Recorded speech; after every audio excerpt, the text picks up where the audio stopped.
तिकडे गोंदियात अनुसूचित जातीच्या विरोधात आंदोलन छेडण्यात आलं। जातीच्या उपवर्गीकरण विरोधात धरणे आंदोलन करण्यात आलं। सरकारमधील 2 आमदारांनी विरोध नोंदवला, तर सरकारनं निर्णय मागे घ्यावा अन्यथा आंदोलनाची भूमिका बजावण्यात आली आहे।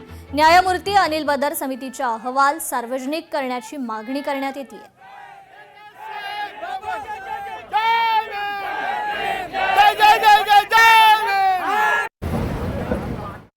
ही मागणी सगळ्या पक्षाच्या लोकांनी, सगळ्या 59 अनुसूचित जातीच्या लोकांनी, माझ्या सगळ्या समाज बांधवांनी या ठिकाणी केली आहे। आणि म्हणून अनंत बदर समितीचा अहवाल सार्वजनिक करावा, त्याची वेळ वाढवून द्यावी सरकारनं, आणि संसदेमध्ये सरकारनं कायदा करावा आणि त्या ठिकाणी उपवर्गीकरण रद्द करावं, किंवा 2027 ला ऑलरेडी जातीय जनगणना होत आहे तोपर्यंत सरकारनं यावर कोणतीही कार्यवाही करू नये, एवढे या ठिकाणी आम्ही मागणी करतो।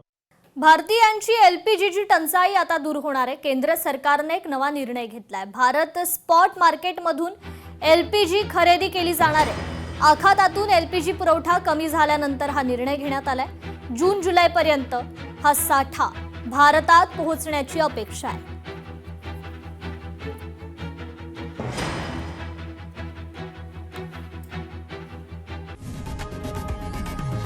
लोकशाही मराठी ऐका, पहा, जागरूक रहा।